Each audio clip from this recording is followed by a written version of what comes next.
All right, so I just wanted to show a quick little thing where you can add some little features to this, as in like thumb tabs, so it's like technically easier to open than like trying to pry it open by hand. So we're going to treat this the same way we did for the hinge. In this case, everything, the whole project is active.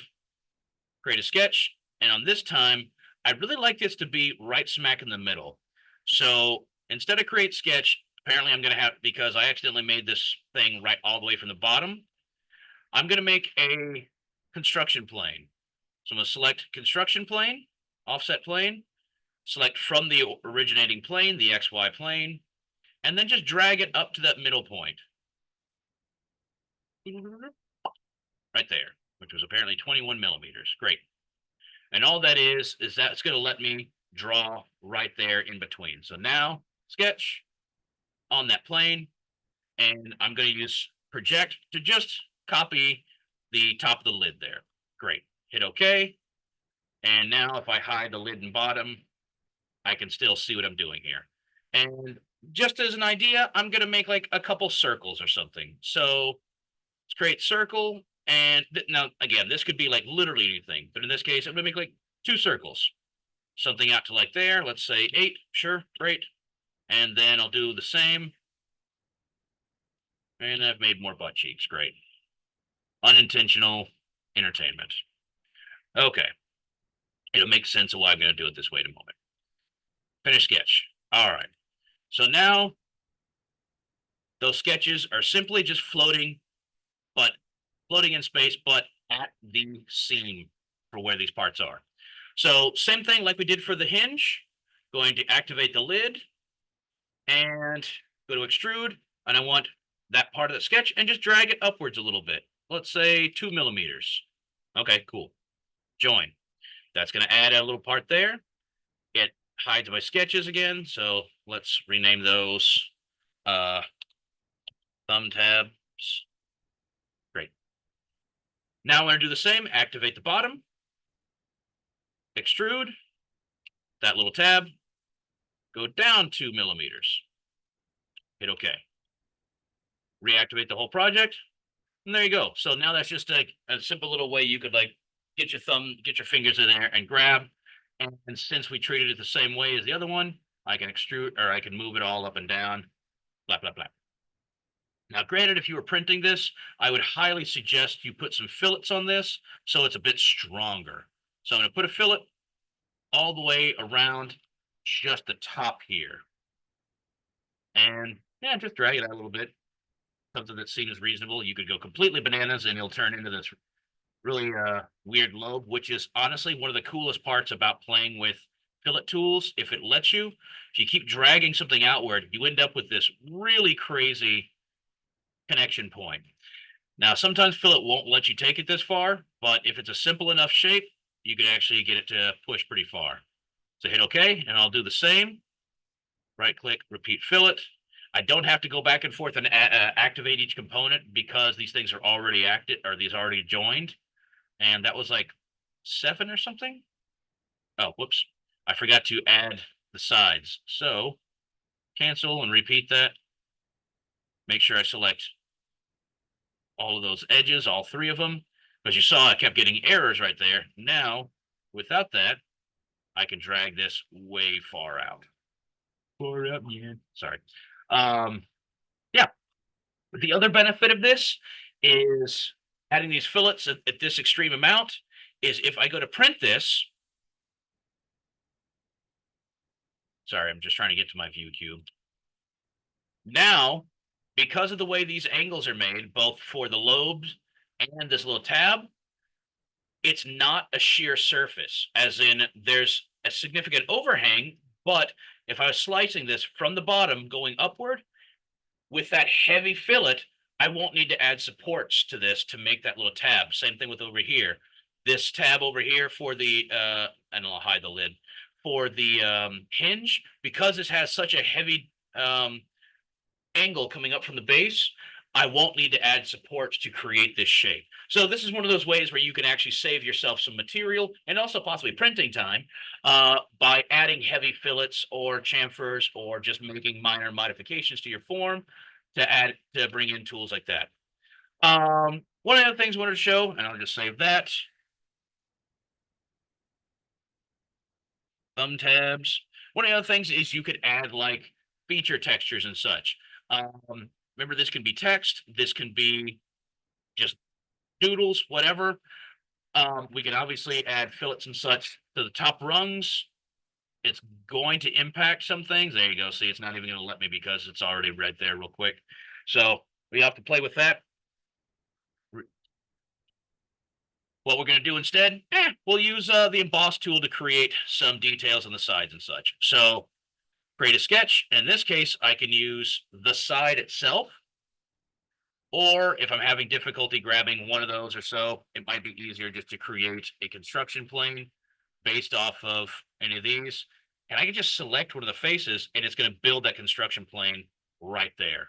Meaning I don't have to get inside to build it from the origin plane. That's just going to create something right there, hide the top and bottom, and oh man, these sketches are getting real involved.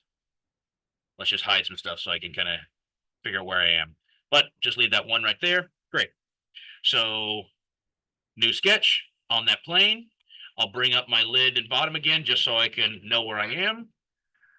Project those two sides, hit OK, hide them again so I'm not getting too lost. And there we go. So from here, I just kind of think I feel like drawing like some little like bumps on this. So let's say like, I don't know, 4mm circles. Okay, cool. I can use the rectangle pattern to build off of this. So just select that circle. My directions, I want that to go in symmetrical directions. And let's just drag some down. There we go. Try to bring these a little bit more in line with one another. Great. There we go. Hit OK. Do the same for the top. Do a little circle. And let's just do like one row up here. Same. Create rectangle pattern. That thing. Direction. Symmetric. Drag it outward so they line up. Neato burrito. Finish sketch. Okay. So with that, now normally I could extrude stuff like that, but we were playing with the emboss tool before. So if you have like a curved surface, some of you had like heavily rounded or heavily filleted tools or containers or circles, cylinders, anything like that, this will still work on it. So let me unhide the top and bottom, the lid and base, and we'll go to emboss. My sketch profiles, I want that, and that, the little circles. My face, I want that face. Bring it out. Sure. We'll say 2mm. Let's say 1. I don't want it to be too high up. Hit OK. All right. And from here, I'm going to fillet those. Grab the oops. Just the faces. Sometimes you have got to slow down a little bit because you end up starting to grab things that you don't mean to. There we go. Now this is a 1mm projection, so I think at most I can only put a 0.5mm fillet on that. But let's try and push it further. All right, 1mm all the way. Okay, cool. So that's as far as I can push that. Hit OK. Unhide sketch, repeat. Not fillet, I want to repeat the emboss. There we go. Select the sketches.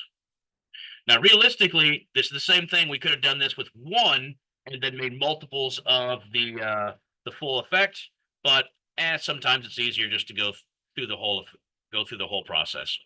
Hit OK. Same deal. Let me hide those sketches because that's getting kind of intense. And just to show you the differences, let's use chamfer on this one. Select all the faces. Again, the difference on fillet or chamfer. Fillet is a curve round, or is a curve on a edge. Fillet is a straight angle. So let's try 1mm and little bumps. So obviously you see the difference there. Hit OK. And there you go. So now you kind of got like some texture surface thing to the container. You can certainly do the same to the other side and add some feature there and such. And finally on top, you could add like sketches or a sketch of like text, something like that. So let's go to create, onto the surface. sketch. There we go. And I just want text. Actually, hang on. I want to try something different. Let's add a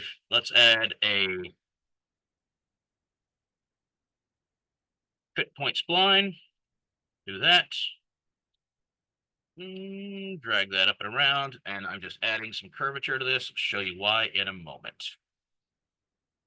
All right, funky curve. All right. Now I want to add a sketch. Bless you. On a path. So instead of making that text box, I needed to have a path first. My toolbox, go to sketch on path, select the path, and now I can say this is box for my frug. Obviously, I need to adjust the font size because that is way big. So let's try like 2mm. That's tiny. 5, somewhere in between. Cool. You have your options like fit to path. It'll kind of just smush it along. Now, currently it is flipped for some reason. So try your flipping tools.